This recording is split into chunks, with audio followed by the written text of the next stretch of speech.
If you are new to the channel, please remember to smash the subscribe button and click the notification button so you will know whenever I release a new video.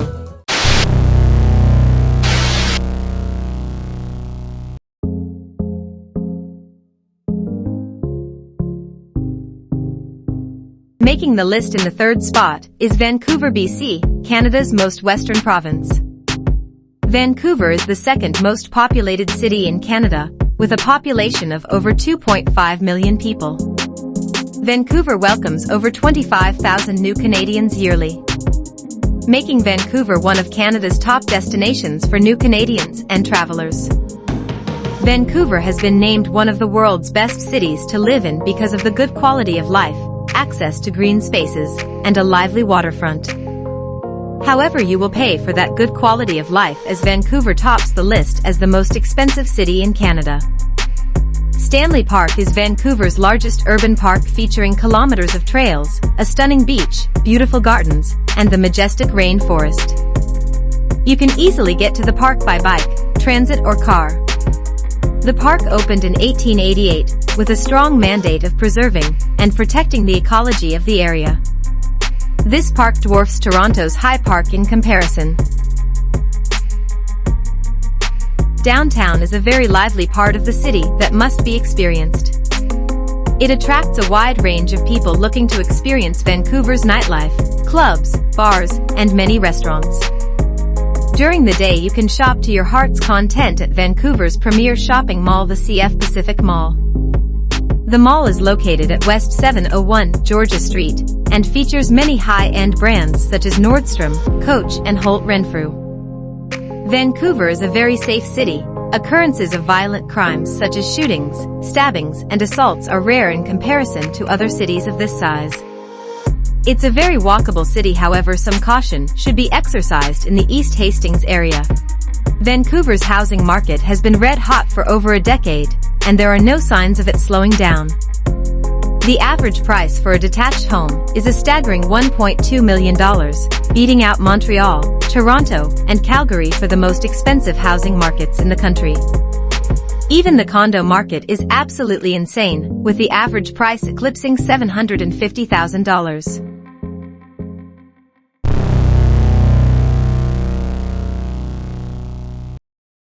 Hitting the list in the number 2 position is Montreal, Quebec, with a population of 4.2 million people. Montreal is Canada's second largest city and largest French-speaking city in Canada and North America. Montreal is an island on the St. Lawrence River and was first inhabited by the Iroquois Indians. It was later settled by the French to serve as a missionary settlement, but later grew into one of the largest fur trading centers in Canada.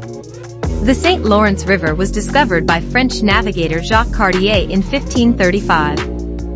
Nearly 75 years later, in 1611, Samuel de Champlain started to develop settlements in today Montreal. However, members of the First Nations used this land for generations for their fishing and hunting grounds. The St. Lawrence River flows in a northeastern direction. It acts as a connection point between the Great Lakes and the Atlantic Ocean. The St. Lawrence Seaway Waterway and lock system supports tens of thousands of jobs both in Canada and in the U.S.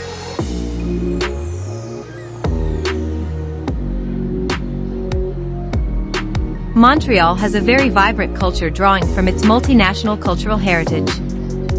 French is the main language spoken, as Montreal is officially a francophone city. However, 15% of people in Montreal identify English as their first language. Culture is huge in Montreal. 4% of the population living in Montreal work in the cultural sector. That's almost 100,000 people. Throughout Montreal, you will rarely find a neighborhood that does not have a museum, library, or a concert venue. Montrealers really enjoy their live music, especially rock and jazz. Throughout the summer months, Montreal has many festivals, such as Carrie Fest, which is a scaled-down version of the Carabana Parade in Toronto, the iconic Montreal International Jazz Festival, and in October the Les Premiers Vendredis, which is the biggest gathering of food trucks in Canada, possibly North America. In all, Montreal has over 100 festivals throughout the year, which are attended by people from all around the world. Old Montreal is a very distinctive part of the city. It is located between the St. Lawrence River and the Financial District. The area dates back to the 17th century and features cobblestone streets lined with specialty shops, cafes and restaurants.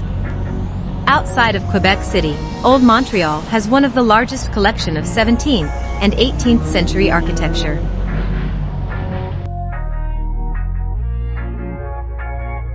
Like many parts of the country, home prices in Montreal are starting to become unaffordable, with the average cost for a single-family home coming in around the $500,000 range.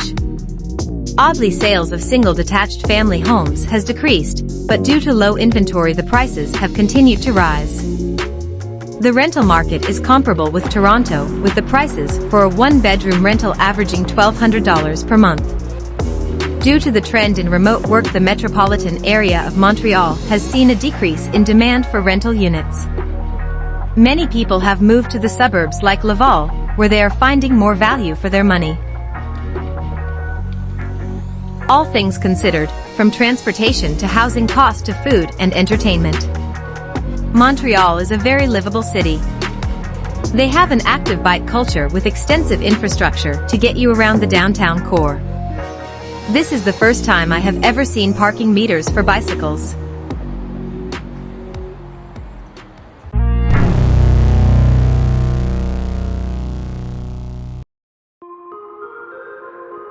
Coming in at number 1 is Toronto, Canada's largest city and unofficial capital of the world. Just kidding. Toronto does have a massive population, which is quickly approaching 5 million people. Toronto is the 5th largest city in North America, with only New York, LA, Chicago, and Mexico City being larger. Toronto is one of the most diverse cities in the world. The great percentage of the over 400,000 immigrants Canada welcomes yearly will come to Toronto, and here is why.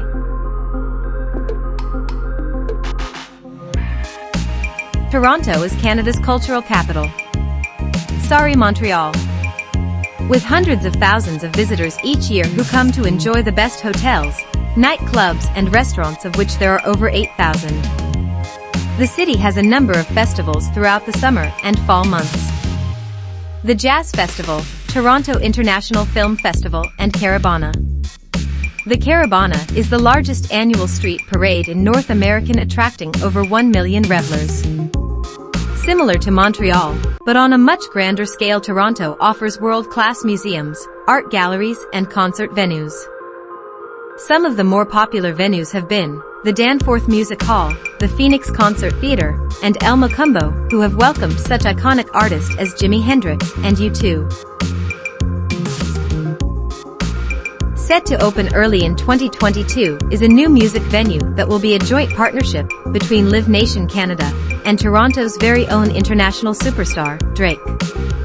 The site for this new venue will be in the east end of the city in the Beaches neighborhood. They have named the new venue History Toronto.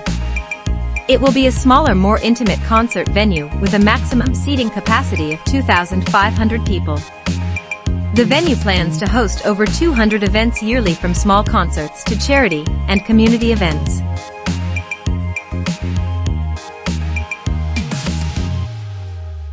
Now moving on to Toronto's red-hot real estate market. Home prices in Toronto have been steadily on the rise and have really accelerated over the last 10 years. In August 2021, the average price for a detached home hit an all-time high of $1,059,200, which was a 17.4% increase over the last year. Many economists have said that Toronto is in a huge housing bubble and is due for a correction. With demand for new homes continuing to increase and a lack of inventory coming to market, we are unlikely to see that correction anytime soon. Renting is another option if you are just starting out in the city.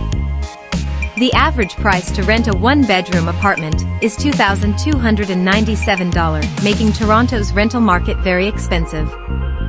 The lowest price rental I could find at the time of production of this video was $900 per month for a studio apartment in the east end of the city. Offsetting the high cost of housing is the opportunity to earn higher incomes than in the majority of the country. The average household income in Toronto in 2021 was $102,675. Economists predict that salaries and household incomes will continue to rise as Toronto adds more high-tech jobs to the economy.